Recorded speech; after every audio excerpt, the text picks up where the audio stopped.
আজকে আলোচনা করার চেষ্টা করব ২০২৪ সাল মেষ রাশির জাতক জাতিকাদের কীরকম যেতে পারে। যখন আমরা একটা বছরের ফলাফল আমরা আলোচনা করার চেষ্টা করি তখন মূলত ৪টে গ্রহের উপরে বেস করে আমরা আলোচনা করার চেষ্টা করি। এক হলো বৃহস্পতি, এক হলো শনি গ্রহ, এক হলো রাহু গ্রহ এবং আরেকটা হলো কেতু গ্রহ। কারণ এরা দীর্ঘ সময় ধরে একটা রাশিতে অবস্থান করে। যেমন বৃহস্পতি ১ বছর মতন অবস্থান করে একটি রাশিতে, রাহু কেতু ১.৫ বছর করে অবস্থান করে এবং শনি গ্রহ ২.৫ বছর করে একটা রাশিতে অবস্থান করে। আমাদের অনেকেরই কমবেশি একটা ধারণা আছে যে যখনই কোনো গ্রহ একটা রাশি থেকে আরেকটা রাশিতে ট্রানজিট করে তখন আমরা অনেকেই ভেবে নেই যে এবার বোধহয় আমাদের অশুভ ফল শুরু বা শুভ ফল শুরু। বিষয়টা কিন্তু পুরো সত্য নয়। গোচর বা ট্রানজিট অবশ্যই কাজ করে। কখন কিভাবে কাজ করে সেটাকেই আজকে আলোচনা করার চেষ্টা করব। প্রথমেই যেটা বলবো সেটা হচ্ছে যে অনেকের শনি সাড়ে সাতি চলছে। তো যেহেতু কম বেশি হরোস্কোপ আমি দেখি, তো যাদের শনির সাড়ে সাতি চলছে ৩টে রাশির উপরে, বিশেষ করে মকর, কুম্ভ এবং মীনের উপরে। তো শনির সাড়ে সাতি যাদের চলছে তাদের অনেকেই ভালো আছেন, আবার অনেকের সময়টা খুব খারাপ চলছে। কেন এরকম হচ্ছে? সাড়ে সাতি চললে তো খারাপ হওয়ার কথা, কিন্তু তার মধ্যেও দেখছি প্রচুর জাতক জাতিকার শুভ ফল লাভ হচ্ছে।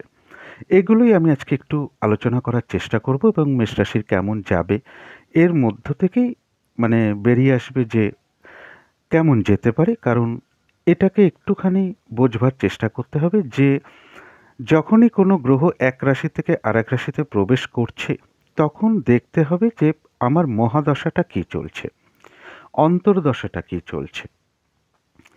এতদিন মেষরাশির উপরে রাহু ছিল, অনেকেরই ধারণা ছিল যে রাহু বসে থাকাতে মেষরাশির সময়টা খারাপ যাচ্ছে, বেশ কিছু মেষরাশির জাতক জাতিকার সময় খারাপ যাচ্ছে, কিন্তু অনেক মেষরাশির জাতক জাতিকার কিন্তু অনেক শুভ ফলও লাভ হয়েছে।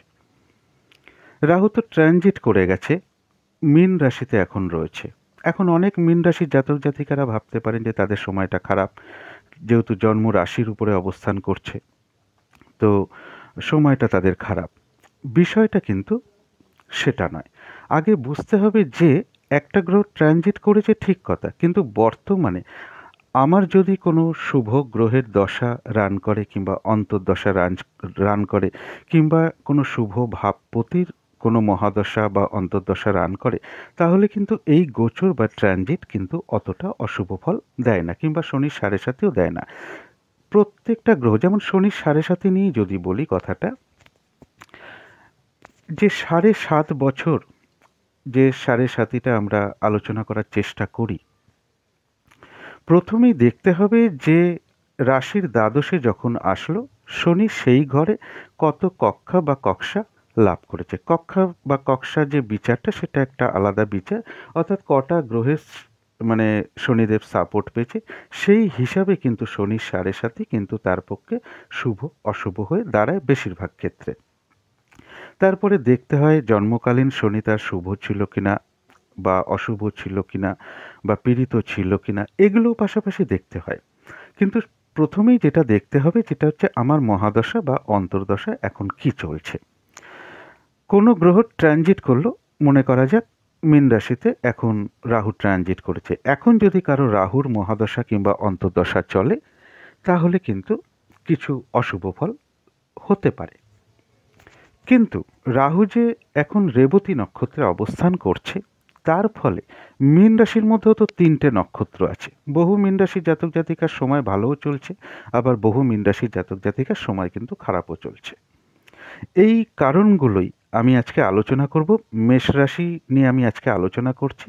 অশ্বিনী, ভরণী, কৃত্তিকা প্রত্যেকটা নক্ষত্রের জন্য বৃহস্পতি, শনি, রাহু এবং কেতু কী ধরনের ফলাফল দিতে পারে যে নক্ষত্রে বর্তমানে অবস্থান করছে সেগুলো আমি অবশ্যই আলোচনা করব। এবার চলে আসি দৃষ্টিতে। যদি একটুখানি বিষয়টা অন্যদিকে নিচ্ছি, দৃষ্টিটায় আমি একটু পরে আসছি, যে যদি দেখা যায় যে আপনার জন্মরাশি সাপেক্ষে কোনো গ্রহ অশুভভাবে একটা ট্রানজিট করেছে। এখন দেখে নিতে হবে মহাদশা কি শুভ চলছে না অশুভ চলছে, না কোনো পাপগ্রহের দশা চলছে বা দুস্থান অধিপতির কোনো দশা অন্তর্দশা রান করছে কিনা, কিংবা কোনো অস্তমিত গ্রহের কোনো দশা বা অন্তর্দশা রান করছে কিনা। তাহলে কিন্তু সেই ট্রানজিট বা গোচর কিন্তু আপনাকে খারাপ ফল দেবে। এখন ব্যাপার হচ্ছে একটা মহাদশার মধ্যে কিন্তু একটা অন্তর্দশা পড়ে, আবার একটা অন্তর্দশার মধ্যে একটা প্রত্যন্ত দশা চলে। ধরুন আমি একটা শনি গ্রহকে দিয়ে একটা উদাহরণ দিচ্ছি, যাদের শনি সাড়ে সাথে চলছে। যদি কিনা এর মধ্যে কোনো জাতক জাতিকার শনির মহাদশা পড়ে যায় বা ওই পিরিয়ডটার মধ্যে কোনো শনির অন্তর্দশা পড়ে যায়, হয়তো দেখা গেল শনির মহাদশাও নেই, অন্তর্দশাও নেই, কিন্তু অন্তর্দশার মতো একটা প্রত্যন্ত দশা কিন্তু শনি পাবে। আমি একটা উদাহরণত্বে বলছি, দেখা গেল 5-6 মাস একটা শনির অন্তর্দশা কোনো একটা প্রত্যন্ত দশা কোনো একটা অন্তর্দশার মধ্যে সে পেয়ে গেল। 3 মাস হোক, 5 মাস হোক, 6 মাস হোক, একটা প্রত্যন্ত দশা সে পেয়ে গেল। আমি কিন্তু এটা ক্যালকুলেশন করে বলছি না, একটা উদাহরণ সহকারে বলছি যে প্রত্যন্ত দশা। তাহলে শনির সাড়ে সাতিতে সেই মহাদশার মধ্যে যে অন্তর্দশা চলছে, সেই অন্তর্দশার মধ্যে যে প্রত্যন্ত দশা চলছে, সেই 3 মাস হোক 6 মাস হোক যে প্রত্যন্ত দশা, শনির সাড়ে সাথে কিন্তু সেই সময়টুকু তাকে এফেক্ট করবে। আদারওয়াইজ কিন্তু যে 7.5 বছর ধরে তাকে কষ্ট দেবে এরম কোনো ব্যাপার না। তো এইভাবে আমি আজকে আলোচনাটা করার চেষ্টা করব। তারপরে চলে আসি দৃষ্টিতে। আমরা অনেকেই ভাবি যে পাপগ্রহের দৃষ্টি অশুভ হয়, শনি গ্রহ দৃষ্টি অশুভ হয়, রাহু গ্রহের দৃষ্টি অশুভ হয়। কিন্তু কখন অশুভ হয় এটাকে আগে জানতে হবে। আমি যে মেষ রাশি নিয়ে আলোচনা করছি একটু পরেই বিষয়টা ক্লিয়ার হয়ে যাবে। প্রথমেই আসি যে গ্রহটি 2.5 বছর ধরে একটি রাশিতে অবস্থান করে, সেটা হলো শনি গ্রহ। তাহলে মেষ রাশি সাপেক্ষে শনি গ্রহ এখন একাদশে অবস্থান করছে। এখন শনির গ্রহের 3টে দৃষ্টি আমরা জানি। প্রত্যেক গ্রহের তো একটা সমসপ্তম দৃষ্টি আছে, ডাইরেক্ট দৃষ্টি আছে, সেটা তো প্রত্যেকটা গ্রহেরই আছে। কিন্তু শনিদেবের এছাড়াও কিন্তু আরও 2টো দৃষ্টি, একটা হচ্ছে তৃতীয় দৃষ্টি, একটা হচ্ছে দশম দৃষ্টি। তৃতীয় দৃষ্টিটা হচ্ছে যে সামনে তো আমি দেখছি ঠিক আছে, কিন্তু তার মধ্যেও আমি আশেপাশে দেখে নিচ্ছি কে কি করছে না করছে।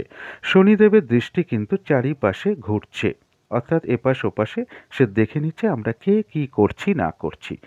তারপরেই দেখুন দৃষ্টিটা হচ্ছে দশম দৃষ্টি, অর্থাৎ কর্মের উপরে দৃষ্টি। তার জন্যই তাকে বলা হয় কিন্তু কর্মফলদাতা। মেন জোডিয়া কালপুরুষের চক্রে যদি আমরা দেখি তো দশম স্থানটা হচ্ছে মকর রাশি, কর্ম এবং সাকসেসের ঘরটা কুম্ভ রাশি। তাহলে শনি কর্ম এবং সফলতার কারক গ্রহ এখানে কিন্তু মেন কালপুরুষ অনুযায়ী। তাহলে জীবনের সফলতার পিছনে কিন্তু শনি গ্রহের অবদান কিন্তু অবশ্যই একটা খুব গুরুত্বপূর্ণ ব্যাপার, এবং কর্মফলদাতা। তাহলে কে কি করছি না করছি সেটার উপরে কিন্তু শনি গ্রহের পূর্ণ দৃষ্টি আছে। শুভ কর্মের শুভ ফল, অশুভ কর্মের অশুভ ফলদাতা তিনি দিয়ে থাকেন। তিনি আরও 2টো দৃষ্টি কিন্তু পেয়েছেন। এখন শনির দৃষ্টি কি সত্যিই খারাপ?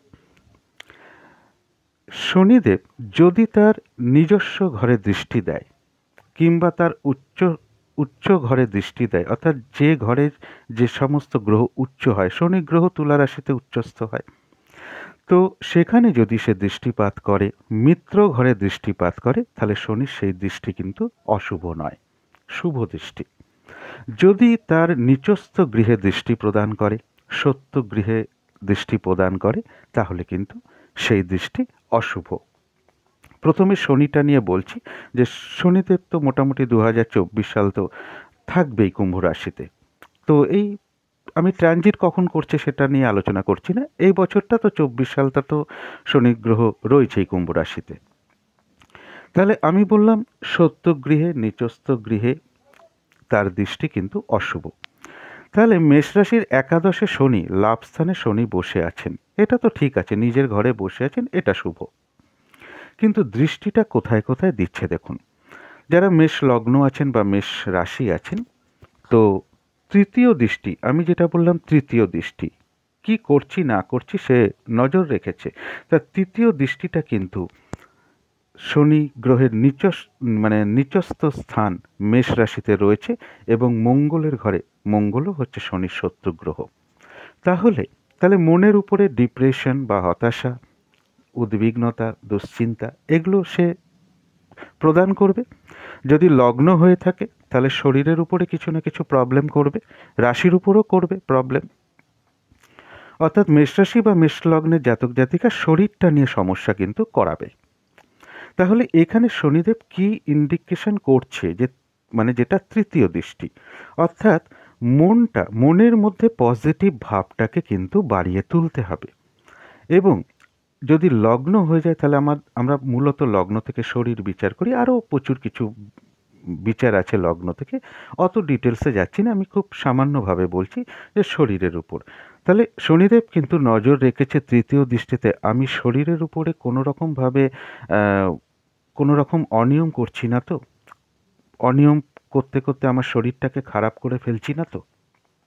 তাহলে তারপরে তার দশম দৃষ্টি কিন্তু কর্মফলের উপর থাকবে, অর্থাৎ শরীর নিয়ে আমাকে ভুগিয়ে দেবে। যদি আমি তার জন্য শনিদেব আমাদের ইশারা দিচ্ছেন মেষ রাশির জাতক জাতিকাদের যে শরীর সম্বন্ধে সচেতন হও, অর্থাৎ শরীর যাতে ভালো থাকে এবং মন যাতে ভালো থাকে, একটু মেডিটেশন করা এবং শুভ চিন্তা করা, পজিটিভ চিন্তা ভাবনা করা, এগুলোকে কিন্তু একটু বাড়িয়ে তুলতে হবে। তাহলে কিন্তু শনির সেই যে তৃতীয় দৃষ্টি যে রাশি বা লগ্নের উপর পড়েছে সেটা কিন্তু অনেকটা আস্তে আস্তে ধীরে ধীরে কমতে শুরু করবে। এরপরে দেখুন শনি গ্রহের সপ্তম দৃষ্টি রয়েছে সিংহ রাশির উপরে। একে তো রবির ঘর, রবি শনির গ্রহের শত্রু গ্রহ। তাহলে আমি বলেছি শত্রু গ্রহের দৃষ্টি অশুভ হয়, শনি গ্রহের বা পাপগ্রহ যাই বলি না কেন, তো শত্রু গ্রহের যদি দৃষ্টি দেয় তো সেই দৃষ্টি অশুভ হয়। এখন মেষ রাশি বা মেষ লগ্ন সাপেক্ষে সেটা কিন্তু পঞ্চম ভাব। পঞ্চম ভাব হচ্ছে বুদ্ধি, বুদ্ধিমত্তা বলুন, এডুকেশনের জায়গা বলুন, সন্তান বলুন, প্রেম ভালোবাসা বলুন, একটা ভ্রমণ বলুন, তো ওই সকল জায়গাগুলোতে কিন্তু শনিদেব দৃষ্টিপাত করেছেন। অর্থাৎ সন্তানের শারীরিক অসুস্থতা থাকতে পারে, সন্তানের কোনো ব্যাপারে আপনি উদ্বিগ্নতা বা দুশ্চিন্তাগ্রস্ত থাকতে পারেন, এডুকেশনের ব্যাপারে কোনো প্রবলেম হতে পারে, প্রেমজ সম্পর্কের জায়গায় কিছু সমস্যা তৈরি করতে পারে। তাহলে পঞ্চম স্থান, এই স্থানটাতেও কিন্তু শনির দৃষ্টি খুব একটা শুভ নয়। অর্থাৎ যারা এডুকেশনের মধ্যে রয়েছেন তাহলে তাদেরকে ভালো করে পড়াশোনায় মনোযোগী হওয়া দরকার। প্রেমজ সম্পর্কের মধ্যে শনিদেবের দৃষ্টি রেখেছেন, কিন্তু তিনি কিন্তু কর্মফলদাতা। প্রেমজ সম্পর্কের মধ্যে কোনো রকম ছল চাতুরি না করা, এইগুলো মেনটেন করা, তারপরে সন্তানের সাথে একটা মধুর আচরণ করা, তাদের কি করলে ভালো হয় না করলে ভালো হয়, তাদের সঙ্গে যদি মতবিরোধের পরিবেশও তৈরি হয় সেই জায়গাটা একটু কন্ট্রোল থাকা, তাকে ভালোভাবে বুঝিয়ে শুনিয়ে তাকে ঠিক মতন ভাবে পরিচালিত করা। তা বলে কি শাসন করব না? হ্যাঁ, অবশ্যই শাসন করব, কিন্তু জায়গাগুলোকে খুব বুদ্ধিমত্তার সাথে, কারণ শনি বুদ্ধিটাকে ক্ষয় করবে। এখানে পঞ্চম স্থান থেকে আমরা বুদ্ধিমত্তা বিচার করি, এখানে ক্ষয় করতে পারে, বুদ্ধির ভুল হতে পারে। তো এই জায়গাটা নির্দেশ করছে। তারপরে দেখুন শনি কুম্ভ রাশি থেকে দশম দৃষ্টি বৃশ্চিক রাশিতে দিয়েছে, অর্থাৎ মেষ রাশি বা মেষ লগ্নের সাপেক্ষে অষ্টম স্থানে দৃষ্টি। তাহলে অষ্টম স্থানের দৃষ্টি যেটাকে বলি, অষ্টম স্থান থেকে যা যা বিচার করি, ধরুন চোট আঘাত ফাঁড়া দুর্ঘটনা, বা যারা রিসার্চের সাথে রয়েছেন, যারা সায়েন্টিস্ট, যারা রিসার্চ করছেন, তাদের ক্ষেত্রে কিন্তু বাধা বিঘ্নতা আসবে। এবং চোট আঘাত থেকে, শারীরিক অসুস্থতা থেকে সাবধানতার প্রয়োজন, চোট আঘাত থেকে সাবধানতার প্রয়োজন, চলাফেরায় সাবধানতার প্রয়োজন, এগুলো কিন্তু শনিদেব ইশারা দিচ্ছেন ওইখানে দৃষ্টিপাত করে। আমি যদি এখন গাড়ি প্রচণ্ড জোরে চালাচ্ছি বা বেপরোয়াভাবে গাড়ি চালাচ্ছি, আমার দুর্ঘটনা ঘটতে পারে। এখন কপালে যদি দুর্ঘটনা ঘটে থাকে সেটা তো আলাদা ব্যাপার, কিন্তু আমার দোষে কি হচ্ছে সেই জায়গাটা আমাকে খেয়াল রাখতে হবে। এবং রিসার্চের ক্ষেত্রে কি আমি অমনোযোগী হয়ে পড়ছি, ঠিকঠাকভাবে কি স্টাডিটা আমি করছি না, সেই জায়গাগুলোকে কিন্তু একটু সিরিয়াস হতে হবে, তাহলেই কিন্তু দৃষ্টিটা আস্তে আস্তে ধীরে ধীরে কমতে শুরু করবে। তো একাদশ স্থানে তো শনি গ্রহ রয়েছে, এখন রয়েছে শতভিষা নক্ষত্রে। তো শনি গ্রহ 14ই মার্চ 2023 থেকে শতভিষা নক্ষত্রে প্রবেশ করেছে। এখন শতভিষা নক্ষত্রে থাকবে কতক্ষণ, মানে থাকবে কোন সময় পর্যন্ত? 6ই এপ্রিল 2024। এই যে 14ই মার্চ 2023 টু 6ই এপ্রিল 2024 শতভিসা নক্ষত্রে থাকার ফলে মেষ রাশির অশ্বিনী ভরণী কৃত্তিকা নক্ষত্রে কীরকম ফলাফল? এখানে অশ্বিনী নক্ষত্রের জন্য দিয়েছে লাভ, ভরণী নক্ষত্রের জন্যও দিয়েছে লাভ এবং কৃত্তিকা নক্ষত্রের জন্যও দিয়েছে লাভ। সেটা যে কোনো বিষয় থেকে লাভবান আপনি হতে পারেন। কিন্তু কখন হবেন, এইখানেই কিন্তু ট্রানজিট বা গোচরের খেলাটা। এই যে শনি এখন লাভদায়ক পরিস্থিতিতে রয়েছে অশ্বিনী ভরণী কৃত্তিকা নক্ষত্রের জন্য, যদি কিনা আপনার কোনো শনির মহাদশা শুরু হয় বা শনির অন্তর্দশা চলে কিংবা কোনো অন্তর্দশার ভিতরে যদি ছোট্ট একটা প্রত্যন্ত দশা এই মুহূর্তে রান করে, অর্থাৎ 14ই মার্চ 2023 টু 6ই এপ্রিল 2024 মধ্যে যদি আপনার কোনো একটা শনির ছোট্ট প্রত্যন্ত দশা হোক বা সূক্ষ্ম দশা যদি আপনার পড়ে যায়, সেই সময়টা কিন্তু গোচরে আপনি লাভবান হবেন।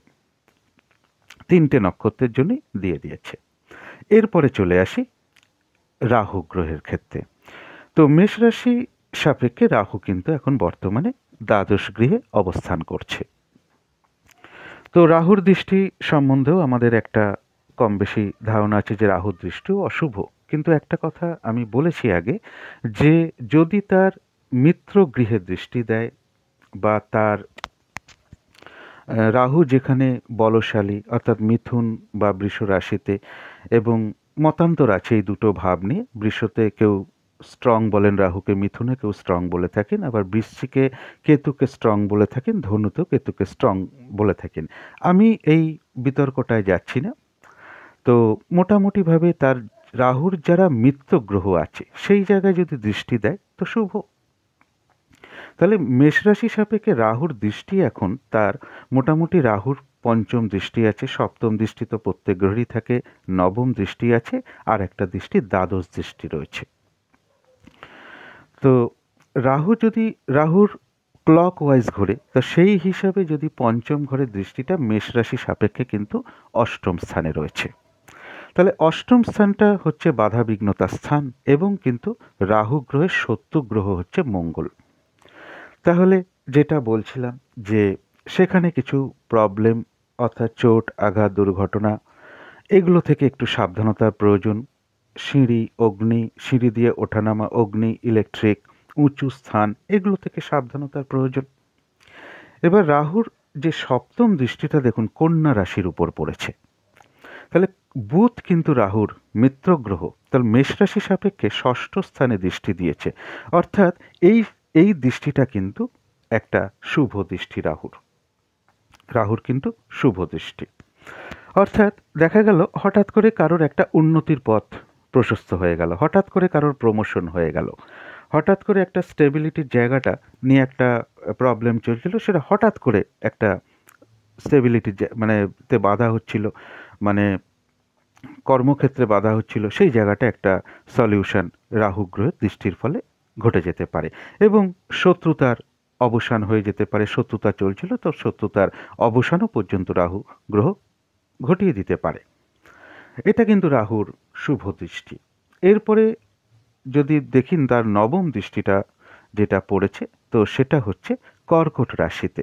তাহলে মেষ রাশি বা মেষ লগ্ন সাপেক্ষে কিন্তু চতুর্থ স্থানে, তাহলে রাহুর শত্রু গ্রহ কিন্তু চন্দ্র গ্রহ। তাহলে মেষ রাশি সাপেক্ষে তো চন্দ্র এমনি চতুর্থ ভাব, তা চতুর্থ ভাব থেকে আমরা মাতা বিচার করি, মাতৃস্থানীয় ব্যক্তি বিচার করি, জমি জায়গা প্রপার্টি গাড়ি বাড়ি এডুকেশন যাই বলি না কেন এগুলো বিচার করি, মন মানসিকতা এগুলো বিচার করি। তাহলে রাহু কিন্তু ওখানে মনের স্থানে বসে আছে, মাতার স্থানে প্রপার্টির স্থানে কিন্তু দৃষ্টি দিয়েছে, বসে আছে না, দৃষ্টি দিয়েছে।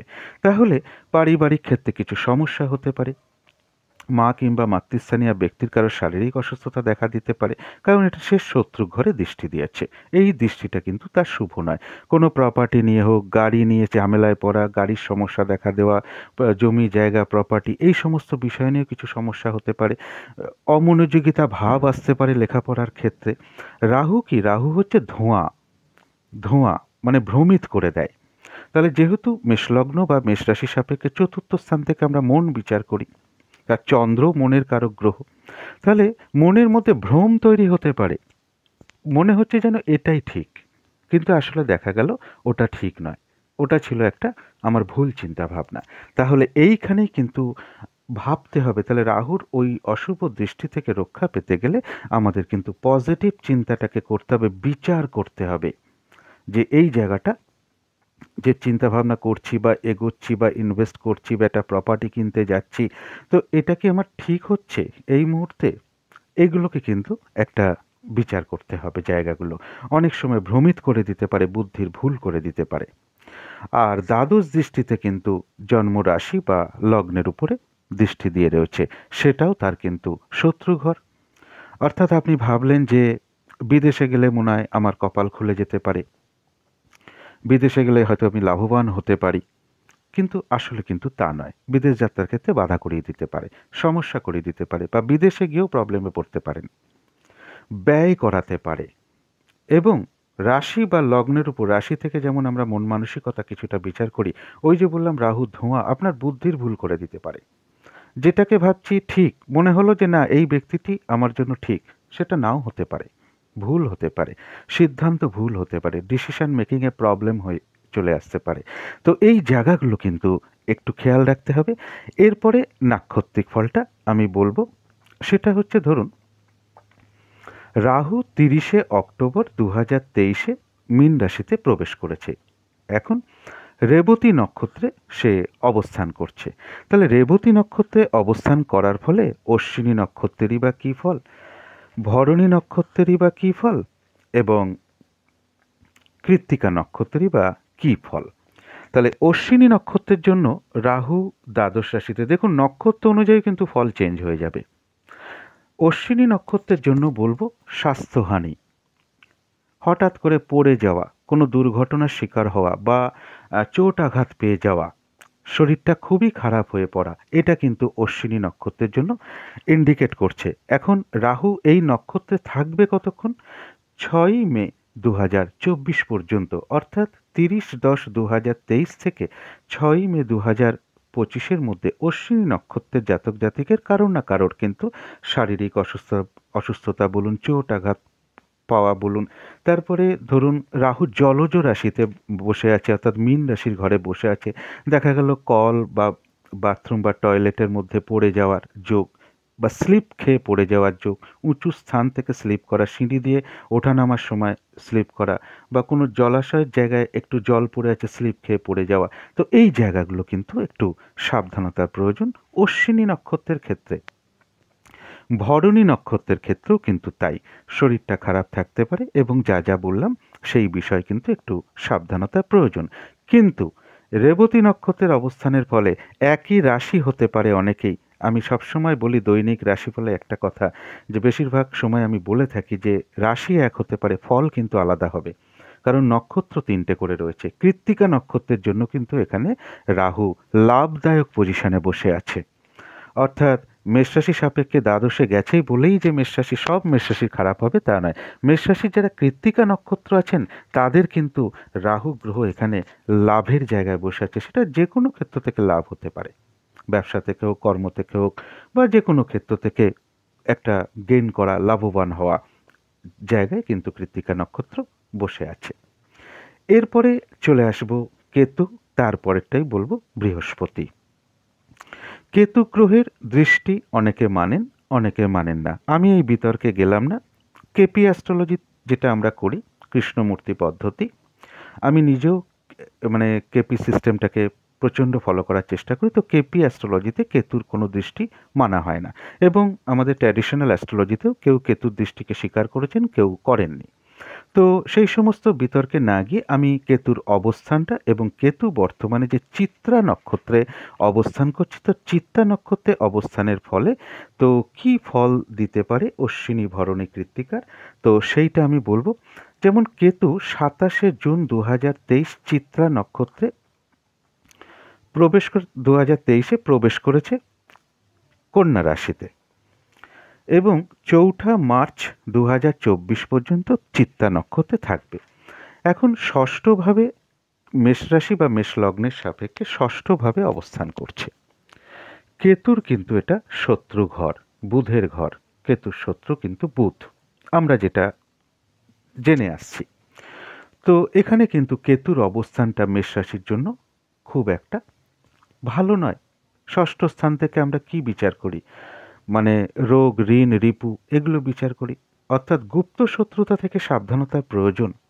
সবাইকে সবসময় মনের কথা খুলে শেয়ার করাটা ঠিক হবে না। এই জায়গাগুলো একটু খেয়াল রাখতে হবে। কর্মক্ষেত্র গুপ্ত শত্রুতা থেকে সাবধানতার প্রয়োজন। শুভ কাজ যতক্ষণ না সম্পন্ন হচ্ছে তার আগে কোনোভাবেই বেশি লোককে প্রচার না করা, এগুলো কিন্তু মেনটেন করতে হবে। এবং মেন কালপুরুষ চক্র যদি আমরা ধরি, তো ষষ্ঠ স্থান কন্যা রাশিতে, যেটা আমরা লোয়ার অ্যাবডোমেন পোর্শন কিছুটা ধরতে পারি, যে পেটের যে জায়গাটা, অর্থাৎ পেটের কোনো সমস্যা, গ্যাস, অম্বল, অ্যাসিডিটি বা হঠাৎ করে শরীরটা খারাপ হয়ে পড়া, এগুলো কিন্তু মেষ রাশির জন্য লক্ষ্য করা যাচ্ছে। এটা মেষ রাশির একটা ওভারঅল ফলাফল বলছি। তারপরে কর্মক্ষেত্রে জায়গা বলুন, কিছু গুপ্ত শত্রুতা সৃষ্টি হতে পারে, এই জায়গাগুলো কিন্তু সতর্ক থাকতে হবে। কিন্তু এই কেতু তো এখন চিত্রা নক্ষত্রে অবস্থান করছে, অর্থাৎ 27শে জুন 2023 চিত্রা নক্ষত্রে কন্যা রাশিতে প্রবেশ করেছে। চিত্রা নক্ষত্রে, সরি, 27শে জুন তো চিত্রা নক্ষত্রে প্রবেশ করেছে, তুলা রাশিতেও ছিল, তারপর কন্যা রাশিতে এখন রয়েছে। তো চিত্রা নক্ষত্রে থাকবে 4 মার্চ 2024। তো এই চিত্রা নক্ষত্রে থাকার ফলে তো অশ্বিনী, ভরণী, কৃত্তিকার কি রেজাল্ট দিতে পারে? অশ্বিনী নক্ষত্রের জন্য কিন্তু দিয়েছে অর্থলাভ যোগ, আয় বৃদ্ধির পথ প্রশস্ত করতে পারে, আয়ের কোনো শুভ যোগাযোগ হঠাৎ করে এনে দিতে পারে কেতু। ষষ্ঠভাবে বসে আছে, দুস্থানে বসে আছে, ঠিক আছে, কিন্তু নক্ষত্র অনুযায়ী আমরা যদি মনে করি ওরে বাবারে, যে কেতু গ্রহ আমার রাশি থেকে ষষ্ঠ স্থানে শত্রু গ্রহে বসে আছে, কেতু তো আমার অশুভ ফল দিচ্ছে, বিষয়টা কিন্তু তাই নয়। নক্ষত্র শেষ কথা বলবে। কৃষ্ণমূর্তি পদ্ধতিতে আরও বিচার আছে, সাবলর্ড, সাবলর্ড, আমি এত কিছু ভাঙতে যাচ্ছি না। সাবলর্ড একটা একটা পরিণাম দেয়, যে দেখা গেল তো গ্রহ তো ফলের উৎস, নক্ষত্র দেখায় কি ধরনের ফলাফল, আদৌ ফলাফলটা কি আমার পক্ষে না বিপক্ষে, সেটা জানায় সাবলর্ড। তো আমি সেই বিচারে আমি গেলাম না। তো অশ্বিনী নক্ষত্রের জন্য রয়েছে অর্থলাভ, ভরণী নক্ষত্রের জন্য রয়েছে অর্থলাভ, এবং কৃত্তিকা নক্ষত্রের জন্য অর্থলাভ। এখন কখন ঘটতে পারে? যদি কারোর মহাদশা কিংবা অন্তর্দশা কিংবা প্রত্যন্তর্দশা কিংবা এইটুকু স্প্যানের মধ্যে, অর্থাৎ 27শে জুন 2023 টু 4 মার্চ 2024, প্রত্যেকটা গ্রহের ক্ষেত্রেই কিন্তু আপনারা সেটা ধরবার চেষ্টা করবেন। প্রথমেই খেয়াল রাখুন মহাদশা, অন্তর্দশা, প্রত্যন্তর্দশা, প্রাণদশা, সূক্ষ্মদশা, এরকম ভাগ ভাগ করা আছে। যদি কারোর একটা সূক্ষ্ম দশা পড়ে যায়, হয়তো সেই দিনটা আপনি একটা বেশ কিছু অর্থ লাভ করে ফেললেন। সবসময় কি হবে? আপনি কি 27শে জুন থেকে মোটামুটিভাবে 4 মার্চ পর্যন্ত কি অর্থ পাবেন? না, তা নাও পেতে পারেন। যদি কিনা এই স্প্যানটুকুর মধ্যে কারোর একটা ছোট্ট প্রত্যন্তদশা কেতুর পড়ে যায় বা অন্তর্দশা রান করছে, এখন যখন তার সূক্ষ্ম দশাটা আসবে, সেই সময়টা আপনারা হয়তো সেই গেনটা করলেন, অর্থপ্রাপ্তি বা অর্থলাভ। তাহলে কেতু কিন্তু এখানে অশ্বিনী, ভরণী, কৃত্তিকা নক্ষত্রের জন্য আপাততভাবে আর্থিক ক্ষেত্রে কিন্তু একটা শুভ ফল প্রদান করছে। এরপরে চলে আসি বৃহস্পতি গ্রহে। বৃহস্পতি বর্তমানে তো মেষ রাশিতে অবস্থান করছে। মে মাস নাগাদ বৃহস্পতির কিন্তু ট্রানজিট হবে, এবং সেই সময় আমি চেষ্টা করব আলোচনা করার, যে বৃহস্পতির ট্রানজিট প্রত্যেকটা রাশির জন্য কী ধরনের ফলাফল নিয়ে আসবে। আজকে যেহেতু মেষ রাশি আলোচনা করছি, চেষ্টা করব 12টা রাশি নিয়েই বলার 2024টা। তো বৃহস্পতি কী ধরনের ফল দেবে? তো বৃহস্পতি সদা সর্বদাই শুভ গ্রহ মানা হয়, কিন্তু এক জায়গায় রয়েছে স্থান হানিকারক গুরু। বৃহস্পতি যে জায়গাটায় বসবে সেই জায়গাটার কিন্তু খারাপ করবে, হানি করবে, আর যে জায়গায় দৃষ্টি দেবে সেই জায়গাটার কিন্তু শুভ ফল ফলাবে, ঘটাবে। এটা আমার কথা না, শাস্ত্রের কথা বলছি। তো মেষ রাশিতে বসে আছে, তাহলে গুরু মানে একটা ভারী, আমরা বলি যে গুরু ভার বহন করতে পারছি না। তাহলে গুরু হচ্ছে এমনি আয়তনও কিন্তু বৃহস্পতি যে গ্রহের আয়তন, সেটা কিন্তু সব থেকে বড়, সব থেকে বিগ প্ল্যানেট বৃহস্পতি গ্রহ।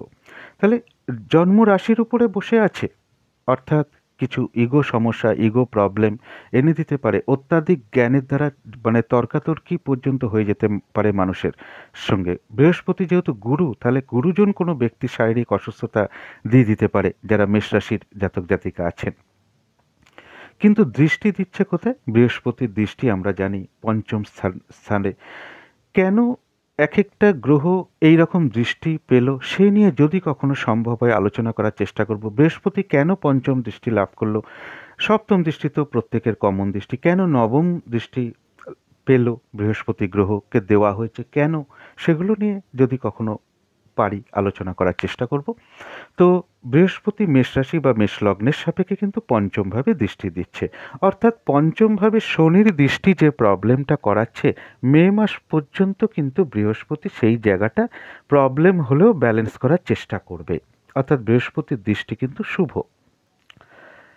কিন্তু মেষ রাশি বা মেষ লগ্ন সাপেক্ষে সপ্তম দৃষ্টিটা কিন্তু তুলা রাশির ঘরে, অর্থাৎ শুক্রের ঘরে। তাহলে বৃহস্পতির শত্রু কিন্তু শুক্র।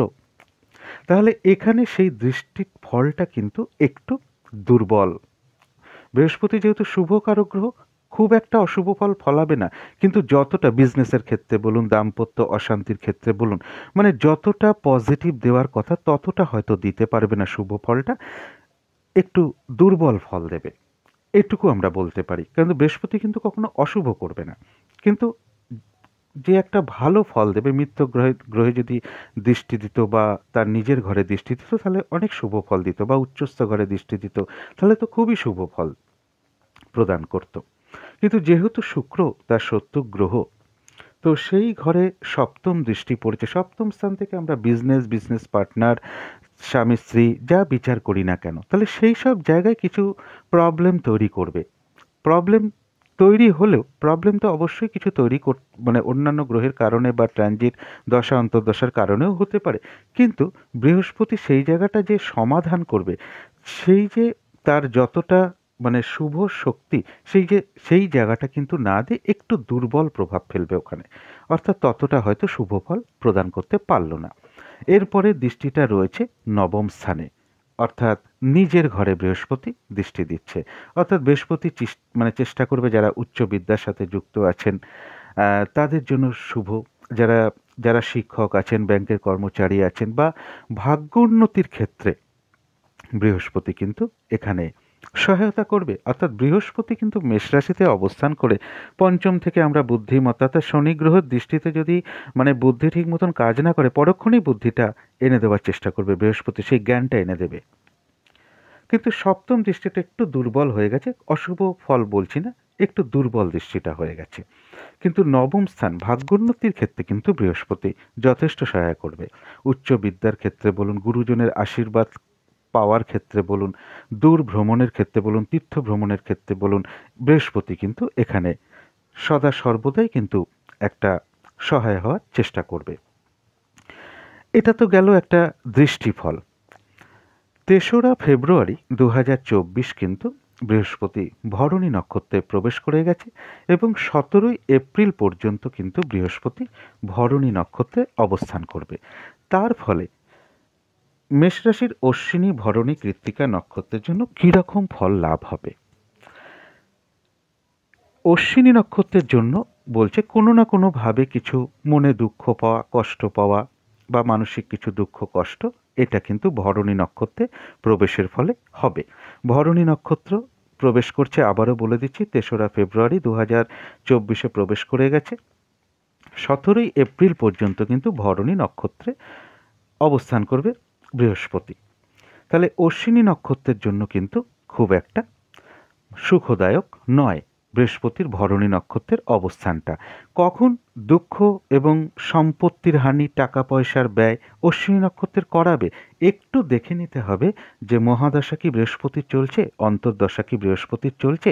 ট্রানজিটটা কিন্তু এইভাবে বোঝার চেষ্টা করতে হবে, বা কোনো অন্তর্দশার মধ্যে ছোট্ট প্রত্যন্তর দশা কি আমার এই স্প্যানটুকুর মধ্যে পড়ে গেছে, বা এইটুকু সময়ের মধ্যে কোনো সূক্ষ্ম দশা কি পাচ্ছি আমি বৃহস্পতির, তো সেই সময়টা আমাকে কিছু মনে কষ্ট দিতে পারে, কিছু টাকা পয়সা হানি করাতে পারে, বা সম্পত্তির কোনো হানি করাতে পারে।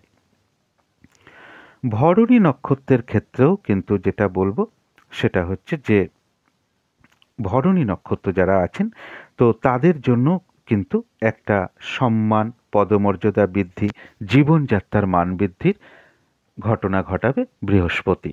এখন সব ভরণী নক্ষত্রই কি হবে? যারা ভরণী নক্ষত্র আছেন দেখুন তাদের দশা কি চলছে, অন্তর্দশা কি চলছে, প্রত্যন্ত দশা কোনো বৃহস্পতি এই স্প্যানটুকুর মধ্যে পড়ে গেছে কিনা, বা এই স্প্যানটুকুর মধ্যে কোনো সূক্ষ্ম দশা আমি পাচ্ছি কিনা। তাহলেই কিন্তু জীবনযাত্রার মান বৃদ্ধি হতে পারে, প্রতিষ্ঠা, পদমর্যাদা, সম্মান বৃদ্ধি, তারপরে ধরুন অর্থ লাভ বলুন, এগুলো কিন্তু করাবে। কৃত্তিকা নক্ষত্রের জন্য সেম ফল, অর্থাৎ সম্মান পাওয়া, উঁচু পদ লাভ করা, জীবনযাত্রার একটা পদমর্যাদা বৃদ্ধি বলুন, জীবনযাত্রার মান বৃদ্ধি বলুন, এগুলো কিন্তু কৃত্তিকা নক্ষত্রে লক্ষ্য করা যায়। কিন্তু তখনই হবে, একটু দেখে নিতে হবে এই সময়টুকুর মধ্যে আমার কি কোনো বৃহস্পতির মহাদশা পড়েছে, বা অন্তর্দশা রান করছে কি, বা প্রত্যন্ত দশা রান করছে কি। প্রত্যন্ত দশা যদি রান না করে, সেই প্রত্যন্ত দশার মধ্যে কি কোনোভাবে আমি কি একটা সূক্ষ্ম দশা কখন পাচ্ছি বৃহস্পতি, সেই সময়টা হঠাৎ করে আমার একটা পদমর্যাদা বৃদ্ধি হতে পারে, আমি হঠাৎ করে একটু মান সম্মান, সেই সময়টুকুর মধ্যে একটা সূক্ষ্ম দশা যতক্ষণ একটা স্প্যান থাকে, সেই সময়টুকুর মধ্যে হয়তো দেখা গেল আমার প্রমোশন হয়ে গেল, আমার জীবনযাত্রার মান বৃদ্ধি হয়ে গেল, বা আমি সম্মান প্রতিষ্ঠা পেয়ে গেলাম। তো এই সময়টা কিন্তু ঘটার সম্ভাবনা থাকে। বৃহস্পতি যখন কৃত্তিকা নক্ষত্রে প্রবেশ করবে বা ট্রানজিট করবে বৃষ রাশিতে, তখনও চেষ্টা করব 12টা রাশির ফলাফল নিয়ে আলোচনা করতে। এবং শনি গ্রহ যখন শতভিষা নক্ষত্র ছেড়ে পূর্ব ভাদ্রপদ নক্ষত্রে প্রবেশ করবে, তখনই বা মেষ রাশির অশ্বিনী ভরণী নক্ষত্রের কী ধরনের ফলাফল হবে। তারপরে ধরুন রেবতী নক্ষত্র ছেড়ে যখন উত্তর ভাদ্রপদ নক্ষত্রে রাহু প্রবেশ করবে, তখন কি ফল হবে। কেতু চিত্রা নক্ষত্র ছেড়ে যখন হস্তা নক্ষত্রে প্রবেশ করবে, তখনই বা কী ফল হবে। আমি চেষ্টা করব যখনই তারা এই ট্রানজিটটা করবে, অবশ্যই চেষ্টা করব আলোচনা করার।